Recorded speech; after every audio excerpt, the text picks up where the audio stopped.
warahmatullahi wabarakatuh. Kami dari kelompok 3 ingin mempresentasikan materi tentang algoritma dan struktur data.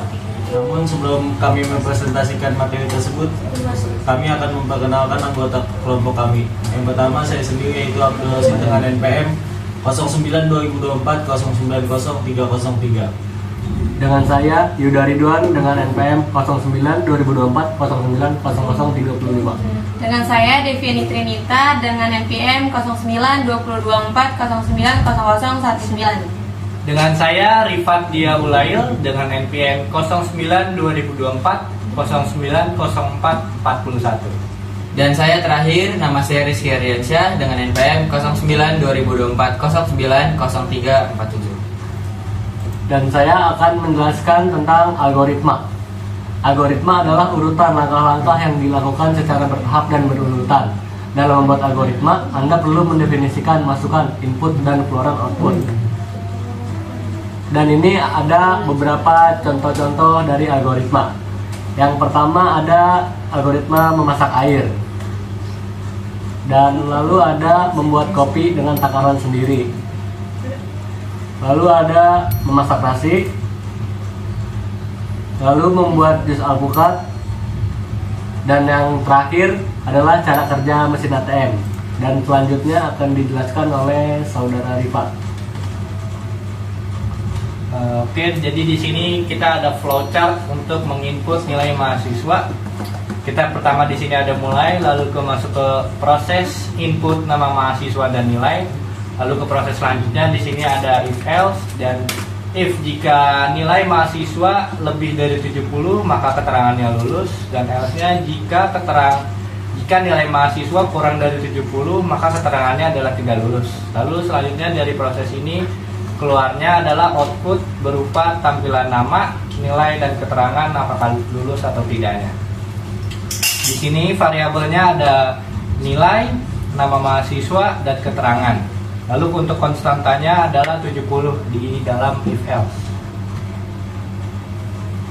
Selanjutnya kita ada flowchart untuk menghitung nilai segitiga, di mana di sini kita mulai, lalu kita memasukkan input nilai alas, lalu kita proses lagi input untuk memasukkan nilai tinggi, lalu input, lalu selanjutnya ada proses di mana kita memasukkan rumus, yaitu rumus luasnya, yaitu luas sama dengan A kali T dibagi 2. Lalu selanjutnya kita ke output yang berupa menampilkan tampilan luas.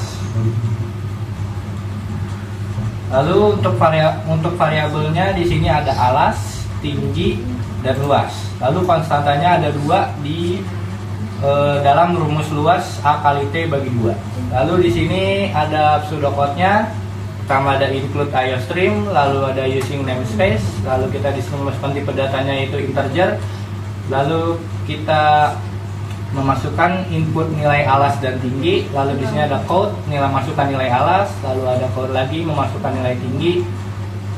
Lalu proses selanjutnya ada proses di mana kita memasukkan rumus, yaitu rumus luas sama dengan alas kali tinggi dibagi 2. Lalu di sini proses selanjutnya ada proses yang menampilkan output, yaitu code, di mana luas segitiga tadi yang setelah dihitung ada luas lalu enter, lalu return. Jadi di sini ada output yang tadi dihasilkan. Selanjutnya ada dari Deviani Trinita. Oke, selanjutnya di sini kita menginstal Visual Studio Code.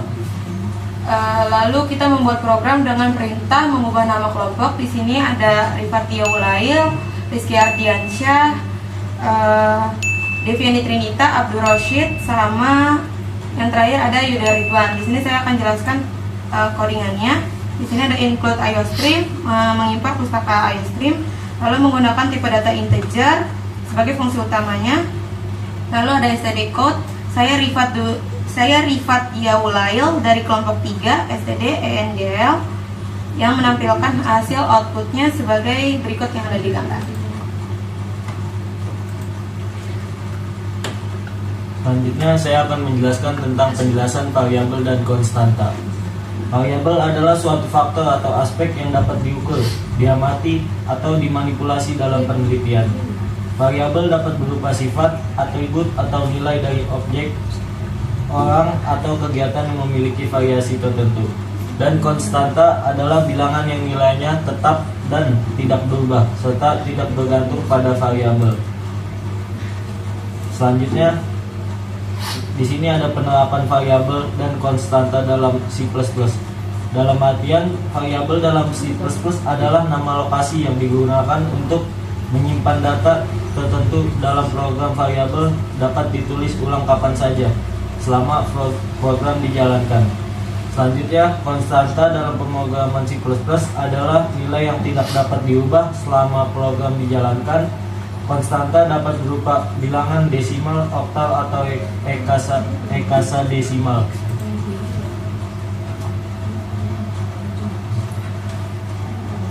Lalu di sini ada contoh program sederhana menggunakan C++. Kita di sini mengambil contohnya dengan menginput data mahasiswa.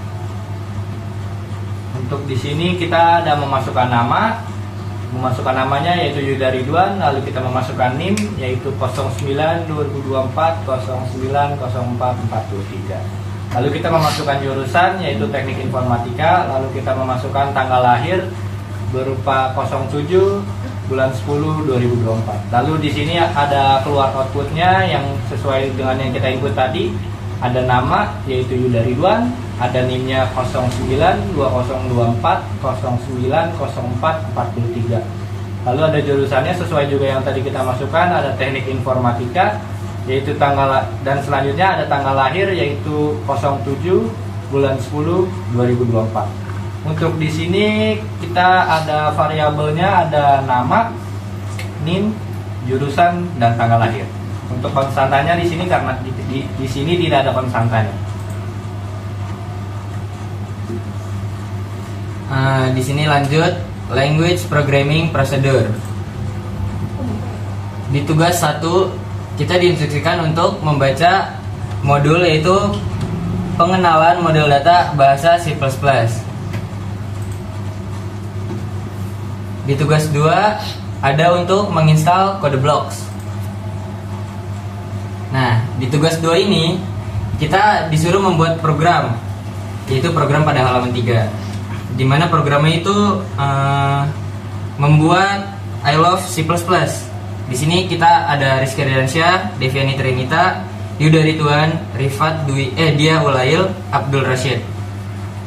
Yang dimana membuatnya itu menggunakan kode blocks ya, yaitu using IOStream, di mana fungsinya directive processor yang merupakan file hider. Terus selanjutnya using namespace std. Dilanjut main. Dilanjut code Rizky Ardiansyah love C++, yang dimana itu pesan yang akan ditampilkan. Sama and this is my experience. Dilanjut code handle. Dilanjut code bye bye. Di sini ada outputnya. Rizky Ardiansyah love C++ and this is my experience. Bye bye.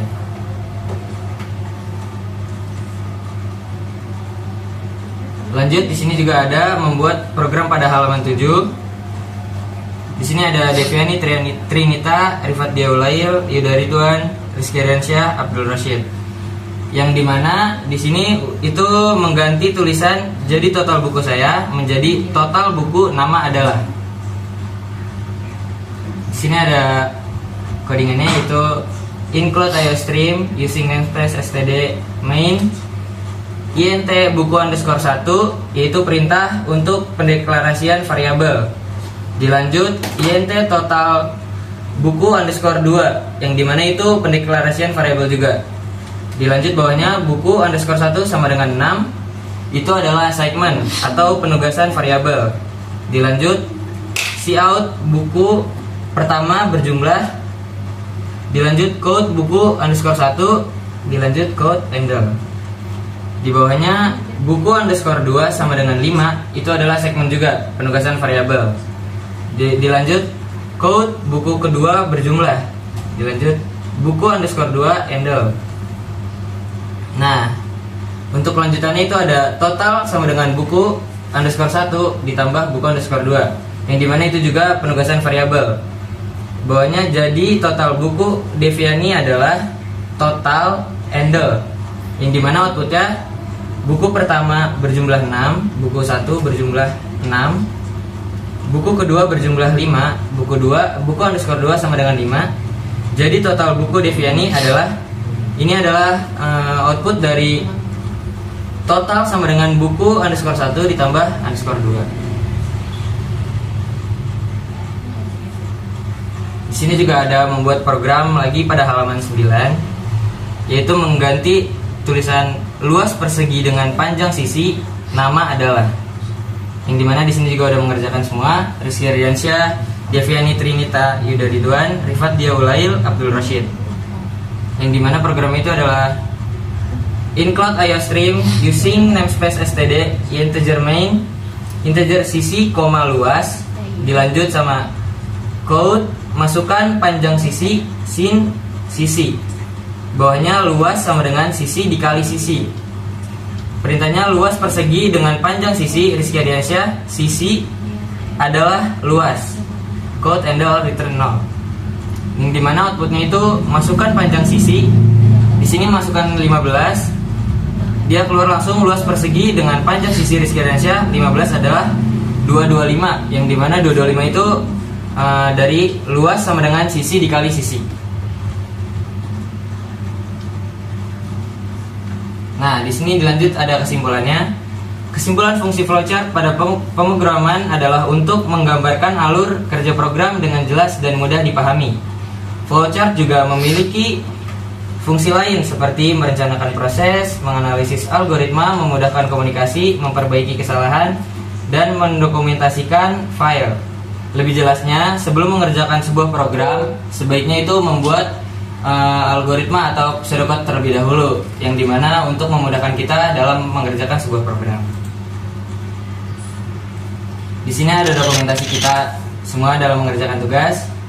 Kita ada 3 kali pertemuan dalam mengerjakan tugas tersebut.